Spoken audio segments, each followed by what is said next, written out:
있었습니다. 네, 코스피가 국제유가 낙폭 축소에 따른 외국인의 사자에 힘입어서 어떻게 보면 2020선을 회복을 했었습니다. 자, 이번 주 시장 특별한 대외 변수는 그렇게 크게 없었지만 정치적인 이슈가 좀 컸죠. 지난 시장에 대해서 좀 정리를 해주실까요? 네, 사실 뭐 이제 오늘이 10월의 마지막 거래 하루 전이죠. 다음 주 월요일이 지나고 나면 10월장인데 10월장은 이제 지난 3개월, 7월, 8월, 9월장의 반등장에 대비해가지고 뭐 음봉으로 하락할 가능성이 많습니다. 10월 초에는 한 2060선 정도 출발했습니다만은 사실 10월 한 달만 놓고 봤을 때는 상당히 계속 흘러내리는 그런 장이었는데 코스피는 사실 상대적으로 지난주까지는 상당히 코스닥 대비해서 선방을 했습니다만은 뭐 코스피 지수의 지수 흐름을 같이 차트로 본다고 하더라도 이번 주는 계속적으로 흘러내는 모습이었습니다. 뭐 주 중반 같은 경우는 2000선 초입까지 위협하면서 전체적으로 장의 흐름이 지지부진한 코스피의 그런 장이 그대로 연출되는 모습이고, 이제 코스닥 차트도 사실 마찬가지인데 코스닥 종합주가지수는 사실 약간 심각한 수준까지 내려왔었죠. 630선을 주 중반에 건드리기도 했습니다. 물론 다행히 어저께 강력하게 매수가 들어오면서 반등을 했습니다만은 또 오늘 약간 눌림이 있기 때문에 코스닥이 지금 완전 뭐 기술적으로 봤을 때 돌렸느냐 마느냐에 대한 판단 좀 지켜봐야 될 것 같죠. 코스닥은 사실 지난 6월 27일 날 브렉시트가 발생했을 때 지수 626포인트에서 반등을 세게 나왔었기 때문에 이번 같은 경우도 수요일 날 저점이 626포인트였습니다. 그래서 어떻게 보면 4개월입니까? 한 쌍바닥이었는데 전체적으로는 그때와 지금은 다르죠. 브렉시트 이슈는 단발적인 예상하지 못한 급락이었기 때문에 가파른 반등이 왔던 것이고, 지금 코스닥은 630선에서 기술적으로 봐도 똑같습니다. 차트를 보더라도 반등은 하지만은 지금은 계속 흘러내려왔던 하락이기 때문에 사실 반등에 대해서 여전히 제한적일 것이라는 게 조금 시장의 생각인데, 약간 그러면서도 이제 어저께 들어왔던 시장이 훈풍 아닌 훈풍이었죠. 어제 반등의 주역이었고 사실 근데 그거는 지켜보자는 심리, 즉 뭐였냐면 올해 코스닥 약세 주 원인이 기관의 매도였는데 특히나 그 중에서 연기금이었죠. 근데 연기금이 어저께 실제적으로 한 다음 달 10일 정도가 되게 되면 그동안 조금 타이트했던 중소형주에 대한 규제 자체를 완화하면서 뭐 10개 정도의 운용사를 지정, 최대 1조 원 규모의 자금을 위탁을 하겠다. 그런 이슈가 있다 보니까 이제 강한 반등이 왔었는데, 사실 여기에 어제 제가 좀 그런 생각을 느꼈었습니다. 너무 환호할 건 아니에요. 사실 그거는 이제 표면적인 거죠. 뭐 아무리 연기금이 어떤 중소형주 편입 비중을 조정을 하고 위탁사를 선정을 하더라도 실제로 운용사들은 연기금의 눈치를 볼 수밖에 없습니다. 그리고 규정 자체가 뭐 약간 사실 이게 우리나라 기준으로 시가총액 1000억 미만짜리는 꼭 연기금 기준이 아니라도 우리 일반 개인 투자자분들도 사실 1000억 미만짜리는 잘 건드리지 않는 게 좋습니다. 뭐 1년 기준 시가총액 1000억을 말씀드리는 거거든요. 그래서 이제 이러한 규정 이슈가 좀 완화되는 이슈 때문에 어제 좀 강한 반등이 나왔습니다만은 오늘은 또 시장이 전체적으로 밀리면서 어느 정도 조금 약한 흐름인데, 중요한 것은 그래도 그나마 희망직에서 연기금의 스탠스 변화가 조금 시장이 홀로 나왔다는 것 자체는 이번 주의 큰 특징이었고요. 자, 대외 변수를 보겠습니다. 이번 주 시장을 좀 발목을 잡은 것이 국제유가인데요. 국제유가는 지금 계속적으로 사실 크게 변한 건 없습니다.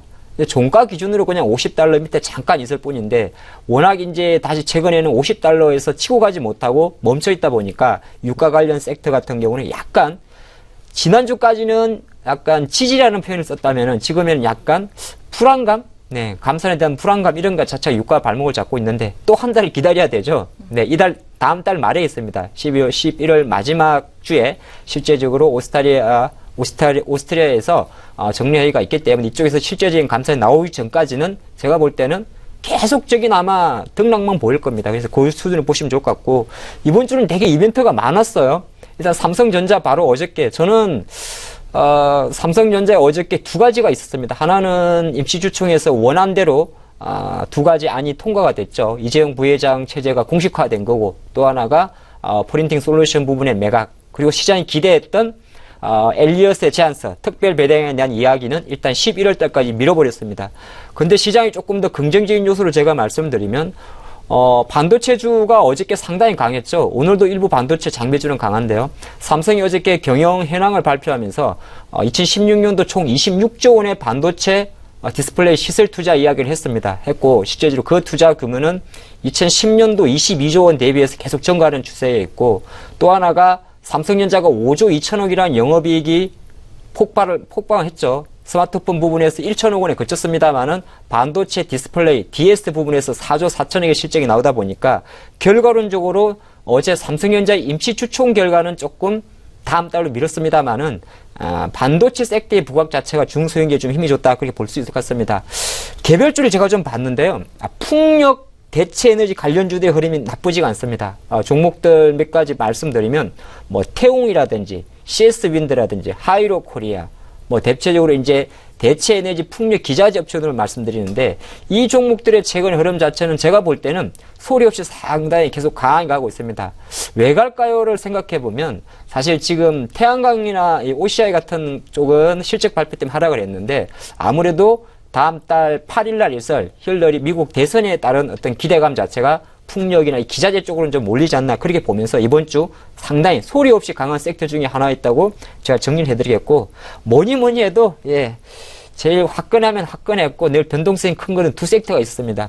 네, 뭐 우리 시청자분들이 다 아시겠지만 지금 이번 주 우리 대한민국은 되게 시끄럽습니다. 그러다 보니까 정치 테마주에 상당히 큰 요동이 있었죠. 그러다 보니까 문재인 테마주가 이번 주에 가장 각광받는 정치 테마주로 좀 움직였고 또 하나는 어제 오늘은 좀 쉬고 있습니다만은 최근에 특징 중에 하나가 신규 등록주죠. 뭐 오늘도 두 개의 기업이 상장을 했는데요. 다음 주도 계속 상장이 됩니다. 삼성 바이오로직스 같은 경우는 11월 11일 정도 아마 옵션 만기일과 다음 날 왜 그날을 잡았는지 모르겠습니다만 그날 상장이 되는데 전체적으로 이번 주 특징 중에 하나가 말씀드린 마찬가지로 신규 등록주의 묻지마 강세 현상이 있었다. 그렇게 볼 수가 있겠습니다. 네, 이렇게 해서 이번 주 시장의 흐름에 대해서 전반적으로 점검을 좀 해봤습니다. 다음 주 시장에 대한 전략도 필요한데 어떻게 보면 이제 11월 시장이 본격적으로 시작되는 시기이기도 하고요. FOMC와 관련된 일정도 잡혀 있는데 여러 가지 대외 이벤트들 정리를 하고 좀 우리가 가보도록 할까요? 네, 미리 쭉 말씀드리면 우리 장에 뭔가 힘을 줄 수 있는 거는 다음 주 수요일이 지나야 됩니다. 그걸 미리 말씀드렸죠. 왜 그러냐면 다음 주에 이제 미국의 FOMC 회의가 있기 때문이죠. 그 관점에서 미리 이제 우리가 기억할 것은 수요일 정도는 지나야 장이 어느 정도 불확실성 해소하겠구나. 그렇게 좀 보시면서 하루하루 보도록 하겠습니다. 다음 주 월요일은 10월의 마지막 날입니다만은 실제적으로 일본의 BOJ 통화정책회의가 있습니다. BOJ 통화정책회의는 사실 크게 기대할 게 없어요. 지난 9월 회의였죠. 당연히 일본은 지금 현 마이너스 금리 체제를 계속 유지하면서 동결하는 수준이 있고 최근에 추가 양적 완화에 대한 이슈는 그때도 크게 언급을 안 했기 때문에 이번 10월달 BOJ 회의에서도 물가 전망 정도를 낮추는 수준의 이슈가 나오지 않을까 그렇게 봅니다. 그래서 특별히 시장에 우리 시장에 간접적으로 미칠 영향은 거의 없다 그렇게 보시면 좋을 것 같습니다. 그리고 나면 이제 최근에 미국의 경제 지표가 상당히 안 좋게 나오는데요. 다행스러운 거는 9월까지 나왔던 미국의 제조업 지수는 좋게 나왔습니다. 실제로 ISM 제조업 지수 같은 경우가 전달 51.5 정도였는데 미국은 많이 아시겠지만 50선 위에 있죠. 중국이 이제 50이 안 되다 보니까 간당간당하는 것인데 일단 조금 어제 발표됐던 내구재 주문이 조금 하락했기 때문에 지금 생각하는 부분은 미국의 ISM 제조업 지수도 조금 내려가지 않을까 그렇게 좀 전망을 하고 있습니다. 하지만 뭐니 해도 11월 1일부터 2일까지 열리는 FOMC 회의. 미국 시간으로 1일에서 2일이니까 한국 시간으로는 3일날, 수요일날, 목요일이죠. 목요일 새벽에 반영이 될 건데, 많이 아시겠지만은 거의 절대적으로 동결입니다. 시장에서는. 앨런 의장은 하지 말란 법은 없다고 했습니다. 굳이 할 필요가 없어요. 어차피 시장에서는 12월 달에 올리는 그림으로 가기 때문에 동결은 동결이더라도 이번 11월 FOMC는 조금 다릅니다. 일단 첫 번째는 옐런 의장의 연설은 없습니다. 연설이 없다는 게 하나의 특징이고 그러니까 팩트적인 차원에서는 조금 기존의 FOMC 회의보다는 중요성이 좀 떨어지죠. 하지만 중요한 또 하나는 동결이더라도 시장은 그것을 금리 인상으로 해석할 겁니다.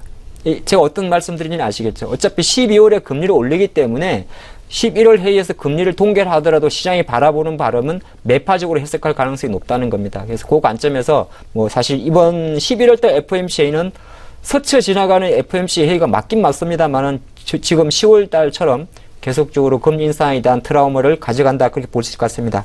영국도 좀 심상찮아요. 바로 그 다음 날인데 11월 3일이죠. 영국이 지금 상당히 재미난 게 있죠. 달러가 강한 것 중에 하나가 파운드화가 계속 떨어지고 있기 때문입니다. 그래서 지금 BOE 카니 총재라든지 이런 사람들이 계속적으로 이제 영란은행에 통화정책회의가 열린데 금리 인하 가능성은 계속 이야기를 하고 있습니다. 그래서 하게 되면 어떤 현상이 나오냐면 계속적으로 파운드화는 약세를 갈 수밖에 없고 달러는 강세를 갈 수밖에 없습니다. 영국한테는 좋은데 우리한테는 좋을 게 없어요. 독일한테도 좋을 게 없고 하여튼 그런 현상 자체가 있는데 BOE 통화정책회의가 3일날 예정이 돼 있고 마지막으로 이제 뭐 금요일날 미국의 고용 동향이 발표되는데 지금 미국은 경제 지표 아무리 안 좋게 나와도 씨가 안 먹힙니다. 얘들이 워낙 12월 금리 인상에 제가 표현을 좀 일러드리면 그렇습니다만 너무 금리 12월 올린 데 물에 꽂혀 있기 때문에 사실 9월달 고용 동향도 상당히 안 좋게 나왔었거든요. 15만 157K 그러니까 K가 보통 1000명이니까 15만 7천0명 정도가 나왔었는데 시험률 5.0%로 올라가 버렸죠. 시장은 이제 올해 이번 같은 경우도 썩 좋게는 안 봅니다만은 중요한 것은 그래도 이제 이벤트 차원에서는 금요일 날 10월달 고용 동향 발표가 예정돼 있다 이렇게 볼 수가 있겠습니다. 네, 다음 주 수요일이 어떻게 보면 변곡점이 될 수 있겠다 이렇게 보여지는 시장인데 자 그렇다면 위클리 업종 살펴보도록 할게요. 어떤 업종에 우리가 주목해보면 좋을까요? 네, 너무 숨차게 이야기를 한 것 같아요. 네, 보면 네. 시장이 아까 제가 이번 주 시장을 쭉 말씀을 드리면서 네. 장이 조금 불안한 게 사실은 사실입니다. 왜 그러냐면 불안하다는 건 다른 게 아니라 대외적으로는 지금 달러가 계속 강세를 가고 있고 달러 강세와 또 유가는 반대로 움직이는 거 많이 아시죠? 또 유가는 또 조금 약하고 그런 상태에서 또 미국의 금리 인상 부담감이 있기 때문에 우리나라 같은 경우도 지수 관점에서 외국인들의 매매 10월 달에 사실 외국인이 매수는 했습니다. 어제까지 4,500억. 오늘 조금 팔고 있으니까 10월 뭐 전체 특별한 경우가 없다면 월간 기준으로도 외국인 순매수는 매수인데 이제 뭐 1조도 안 되니까 많이 산 게 아니죠. 그래서 매수 강도가 둔해졌다는 것이 시장이 조금 불안 요인이고 섹터는 그런 것 같아요. 대형주 실적 발표는 사실 어제 오늘 다음 주 초면 거의 끝나버립니다. 오늘도 엄청 많은 기업들 실적 발표하는데요. 그러고 나면 이제 그 다음 바통이 개별주로 실적 가는데 지금 개별주 실적 발표를 기다리는 종목들이 그렇게 썩 좋지가 않습니다. 좋지가 않기 때문에 제가 볼 때는 여전히 다음 주 장세도 어떤 섹터가 유명할까에 대한 것을 생각하기보다는 시장 안정화가 가장 큰 급선무인데 그래도 지겹고 지겹도록 많이 반복되는 섹터입니다만 지금 제가 보니까 더 투자할 수 있는 폭이 좁아들었어요. 어쨌든 지금 삼성도 그렇고 SK 하이닉스도 그렇고 다른 국내 기업들이 일단 차세대 먹거리는 반도체밖에 없다고 지금 보는 관점이 지배지기 때문에 뭐 실적주나 개별주 관점에서 볼 때는 여전히 강조되는 섹터입니다만은 반도체 뭐 최근에 원래 지금은 장비주가 주도주인데 뭐 장비주가 조금 쉴 때는 소재주도 같이 보면서 여전히 IT 반도체 관련주 정도로만 개별주는 접근해야 된다. 그런 말씀드리겠습니다.